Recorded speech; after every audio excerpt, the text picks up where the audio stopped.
jungle.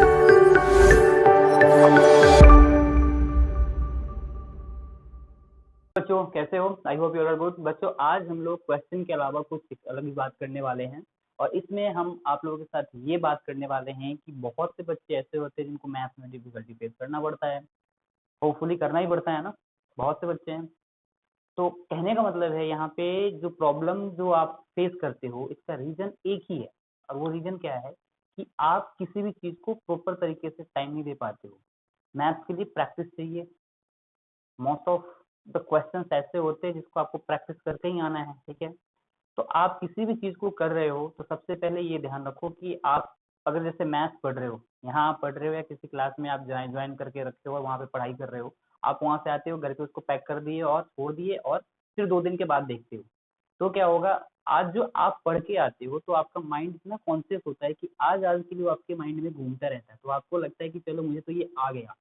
लेकिन जैसे ही 2 दिन होता है उसके बाद क्या होता है, आप भूल जाते हो फिर उस कॉन्सेप्ट को, फिर आप उसमें टीचर से डाउट पूछते हो, अगर टीचर बताने वाले तो दैट्स बेटर, अगर नहीं है तो फिर आप उससे परेशान हो जाते हो, ठीक है। तो यहाँ पे आपको सबसे बड़ी चीज क्या है कि आप किसी भी चीज को अगर आप पढ़ रहे हो, जैसे आज आपने टॉपिक पढ़ा तो उसे कम से कम आज के आज में आप उसको क्या करोगे, घर पे बैठकर और उसको तरीके से लर्न कर लोगे। लर्न का मतलब प्रैक्टिस कर लोगे, लर्न नहीं प्रैक्टिस कर लोगे, ठीक है। प्रैक्टिस करने के बाद आप उसको फिर 3 दिन 4 दिन के अंदर में, मतलब आप जैसे आज आप पढ़ के आए फिर आपने घर पे अपना कर लिया, उसको प्रैक्टिस कर लिया। जो प्रैक्टिस करने वाला उसको प्रैक्टिस करना है। ओनली मैं मैथ्स की बात नहीं कर रहा, हर एक सब्जेक्ट की बात कर रहा हूँ मैं। तो आप मैथ्स में प्रैक्टिस है तो आप प्रैक्टिस करोगे, बाकी सब्जेक्ट में आपको लर्न करना है लर्न करोगे।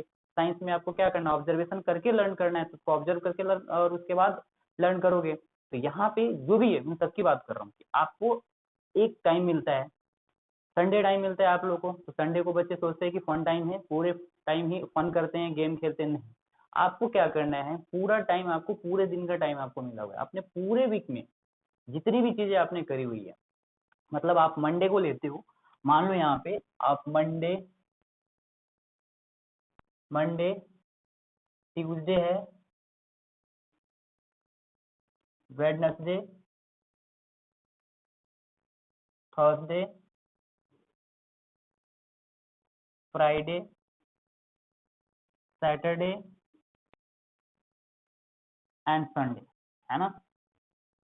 तो देखो यहाँ क्या है, आपने करना क्या है कि जैसे आप मैथ कर रहे हो या साइंस कर रहे हो, कोई भी टॉपिक अगर कर रहे हो आप, ठीक है, तो सबसे पहले क्या करो, आपने मंडे को जो टॉपिक पढ़ा है, जैसे मान लो कि आप मंडे को आप चैप्टर शुरू कर रहे हो, कोई भी चैप्टर है जिसका फर्स्ट, तो ऐसा तो नहीं कि ट्यूशन में पर डे आप मैथ्स पढ़ रहे हो तो डेली पढ़ते हो। होपफुली कहीं कहीं पे होता है कि पूरे वीक में आपको मंडे टू फ्राइडे पढ़ाया जाता है, कहीं कहीं पे सैटरडे तक पढ़ाया जाता है, ठीक है। तो सैटरडे वाले बच्चे तो संडे को करने से तो थोड़ा बचते हैं ना। लेकिन यहाँ पे कोचिंग में भी चाहिए कि मंडे टू फ्राइडे देना चाहिए। मंडे से फ्राइडे अगर आपने मैथ किया, यहाँ पे अगर मैथ है ना, तो आपने यहाँ किया, यहाँ किया, यहाँ किया और यहाँ कर लिया, ठीक है। चलिए, सैटरडे आपके पास टाइम मिला, सैटरडे को आपको कुछ नहीं करना है क्योंकि संडे आपके पास है बचा हुआ। संडे को आप क्या कर सकते हो, संडे का टाइम में बताऊंगा कि रिवीजन कैसे करोगे मैथ्स का। मैथ्स की बात करें तो पहले मैथ्स की करते हैं, फिर उसके बाद साइंस के बारे में बात करेंगे। पहले एज यूजुअल ये क्लास जो है ये मैथ्स के लिए, तो पहले मैथ्स की बात करेंगे, ठीक है। तो मैथ्स में क्या करना है, जैसे Monday Tuesday Wednesday Thursday and Friday आपने पढ़ लिया।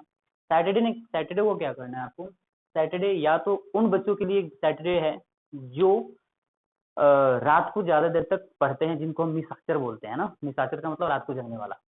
और बहुत से बच्चे ऐसे जो गेम खेलने के लिए तो निशाचर की तरह गेम खेलते हैं ना, 2 बजे 3 बजे तक पबजी में, अरे कितने किल किए क्या किए करते हो ना।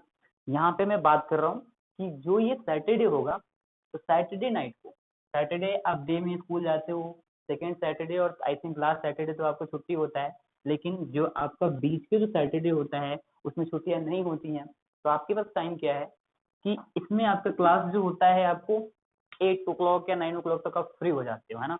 तो जो बच्चे रात को देर तक जगते हैं उन्हें क्या करना है, सिर्फ 2.5 आवर या फिर 2 आवर्स ले लो, ठीक है। 2 आवर्स, ज्यादा नहीं, 2 आवर्स लेना है। कितना?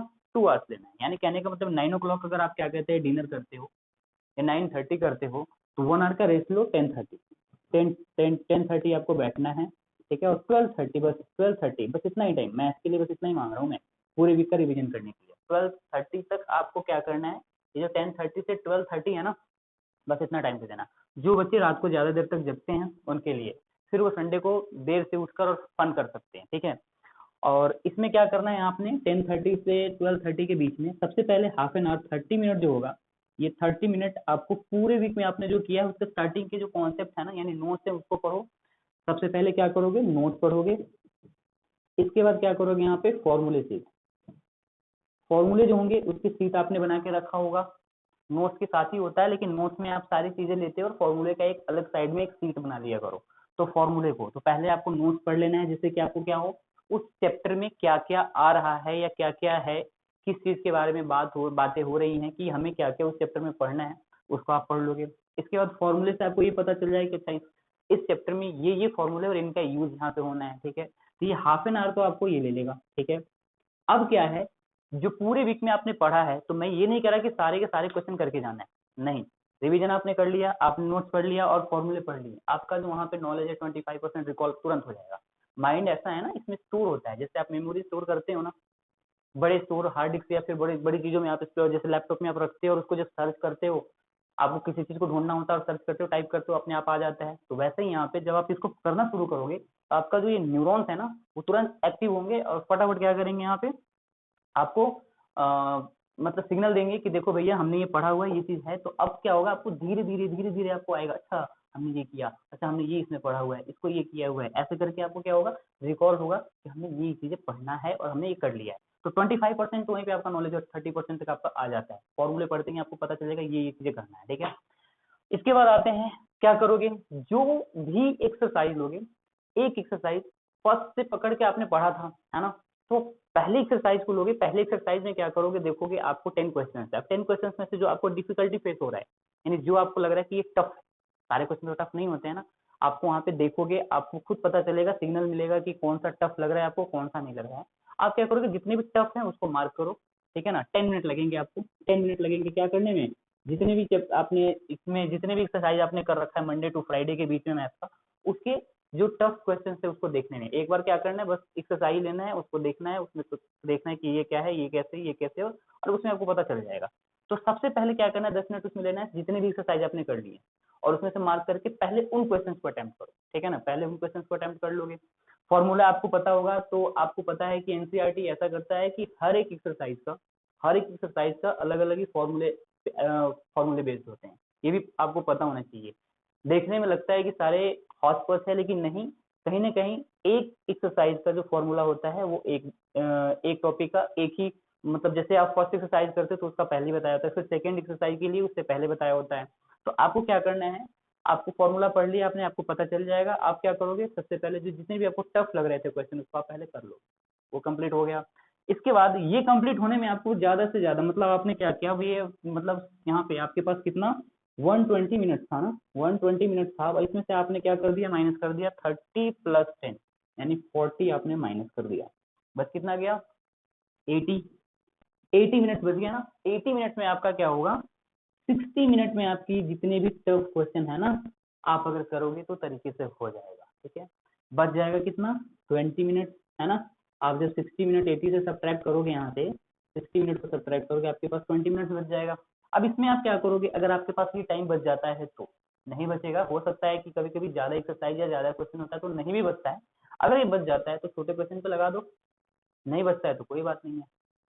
बस इतना ही करोगे आप, एक वीक में आप इतना कर लो, आपका मैथ का बेस प्रॉपर कंप्लीट होता चला जाएगा, ठीक है। कोई आपके मैथ में आपको 90% से कम नहीं कर सकता है, ठीक है। 90% तो पहले सोचना है ना, 90 से कम नहीं करना है, 90 से आगे जाता है तो दैट्स बेटर, ठीक है। 90 लाने के लिए मैथ्स की बात करो सिर्फ, तो ये आप कर सकते हो, ठीक है। बाकी आप लोगों को अच्छा लगा ये चीजें जो मैंने बताया, अच्छा अभी तो अच्छा लगा नहीं लगा वो बाद में बात करेंगे, पहले क्यों जाने से पहले एक तो टाइम देना है ना। संडे वाली बात क्या होती है, देखो कुछ बच्चे ऐसे होते हैं जो क्या करते हैं, डिनर करते हैं ना, 9:30 जैसे ही डिनर करेंगे वो, 9:30 डिनर करते ही उनको क्या होता है, उबासी आने लगती है ना। उसके बाद वो कहते हैं कि भैया आप तो बेड में चलते सो जाएंगे, ठीक है। चलो कोई बात नहीं है, भले वो सोते नहीं हो, गेम खेलते ही होंगे, लेकिन फिर भी 9:30 वो बेड पे चले जाते हैं और मॉर्निंग उठते वो क्या है, संडे को 7 PM उठते हैं, 7 AM उठते हैं, है ना, ये है ना, ऐसा। यानी कितना देर हो गया देखो यहाँ पे मतलब 10.5 आवर्स हो गए। ये 10 घंटे 10.5 आवर्स नहीं सोकर आपको क्या करना है यहाँ पे, इस दिन अगर आप, चलो मान लेते हैं, चलो चलो राइट भाई 7 AM आप उठ भी जाते हैं, चलो कोई बात नहीं है। आपने क्या करना है, फ्रेश होने में या फिर कुछ भी आप जो भी आप करना चाहते हो, अपना एक्स्ट्रा एक्टिविटी जो भी है, क्रिकेट खेलने जाते हो, जो भी करते हो, चलो 7 टू हम +3 कर देते हैं, 10 हो गया। आप 10 AM फ्री हो जाते हैं ना, 10 AM आप फ्री हो गए। अब 10 AM फ्री होकर आपने क्या करना है, फ्रेश होना है, जो भी है सबसे 3 आवर्स में तो हो ही जाएगा। मे बी अगर क्रिकेट खेलने गए हो, अगर मान लो 1 मिनट के लिए कि क्रिकेट खेलने गए हो, तो एक्स्ट्रा भी लग सकता है, आई डोंट नो, लेकिन आपको बाकी सब्जेक्ट को भी रिवीजन करना है ना, तो अब 10 बजे बस, 10 से बस, इससे आगे नहीं बढ़ना है। मतलब इससे आगे आप करोगे, 11 या 12 करोगे तो वो दिक्कत हो जाएगी। आपने क्या करना है यहाँ पे, 10 AM आप क्या करोगे, 10:05, क्योंकि बैठने के टाइम में कॉपी पेन पेंसिल ये सभी तो रखना पड़ता है ना। तो बहुत से बच्चे ऐसे, अरे पेंसिल भूल गया, अरे पेन भूल गया, ऐसा भी होता है, कुछ कॉपी भी भूल गया, बुक भी भूल गया होता है। तो ऐसा नहीं करना है, यहाँ पे क्या करना है आपको, 10 AM 10:05 या 10, हाँ 10:05 ही समझ लो ना, 10:05 AM क्या करना है आपको, पढ़ने के लिए बैठ जाना है। अब 10:05 बैठोगे तो क्या होगा, आपको कहाँ तक पढ़ना पड़ेगा, 10:05 से 12:05 PM तक यहाँ तक पढ़ना पड़ेगा। सेम यही प्रोसीजर उसमें भी करना है, यही प्रोसीजर करना है मैथ्स के लिए, यही प्रोसीजर करना है और कुछ करने की जरूरत नहीं है। जब ये प्रोसीजर आप करोगे इसमें, और ध्यान से देखो, मैं ये नहीं कह रहा इसमें कंटिन्यूअस आप 2 आवर्स नहीं पढ़ सकते हो, ये भी सुन लो। आप कंटिन्यूअस सोचो कि मैं 2 घंटे लगा के मेहनत कर लूँ, तो ऐसा कभी नहीं होता है। हमारा माइंड भी है ना, वो भी थकता है ना। तो 2 आवर्स का मतलब अगर आपके पास 120 मिनट है, तो आप इसमें से, अगर ऑनेस्टली बताऊं, अगर थोड़ा सा आप पढ़ने में हो, कॉन्शियस हो, तो भी आप यहाँ पे कितना पढ़ सकते हो, सिर्फ 100 मिनट ही पढ़ सकते हो, 100 मिनट ही पढ़ोगे अगर कॉन्सेंट्रेशन के साथ बोलो तो यही वो 20 मिनट है। लेकिन कभी कभी क्या होता है, 20 मिनट उसमें लग जाते हैं, तो आपको पता नहीं चलता है। तो आपको इसमें से क्या करना है, दोनों ही 2 आवर्स में 55 मिनट पढ़ने हैं, ठीक है ना, ठीक है। 55 मिनट पढ़ने के बाद आपको ब्रेक लेना है, कितने का, 5 मिनट का, और इसके बाद फिर पढ़ने बैठना है, ठीक है। और उसके बाद या 5 मिनट या 10 मिनट का ले लो, चलो 10 मिनट का ब्रेक लो, जैसे कि आपका 110 हो जाएगा, ठीक है ना। और उसके बाद फिर यहाँ पे क्या करोगे, 55 मिनट पढ़ लेना है, बस इतना ही करना है, ओके। क्योंकि आपको समझ में आया होगा कि क्या करना है और इससे आप मैनेज कर सकते हो। तो वीक में एक बार जो भी पूरे 7 डेज में आप पढ़ के आते हो, उसको रिवीजन करो। जब आप रिवीजन करोगे तो आपको पता चलेगा कि यस, ये जो पाथ है ये सही है, ट्रू पाथ है। रूटीन किसी का कोई नहीं बना सकता है, कुछ नहीं बताया जा सकता है। ये चीज बताया जा सकता है कि आप अच्छे से कॉन्सेप्ट क्लियर करने के लिए, यानी किसी भी सब्जेक्ट को पढ़ते हो तो उसको करने के टाइम में उसे समझने के लिए आप क्या फॉलो करोगे कि आपको अच्छे मार्क्स आ सकते हैं। तो अगर आप इसको फॉलो कर लेते हो तो मेरी गारंटी है कि आप 90% लेकर आ जाओगे। और आज नहीं, मैं 7-8 साल, 7 ईयर्स या 6 या 7 ईयर्स हो चुके हैं पढ़ाते हुए बच्चों को मैथ। और मेरे हिसाब से मैंने यही देखा है यहाँ पे कि जितने भी बच्चे हैं, ठीक है ना, वो अगर इसको फॉलो करते हैं तो डेफिनेटली मार्क्स लाते हैं। और जो मेरे नॉर्मल जो स्टूडेंट्स होते हैं उनको तो मैं करवा ही देता हूँ, ये तो करना ही पड़ता है उनको, चाहे वो कैसे भी हो, करना ही पड़ता है, ठीक है।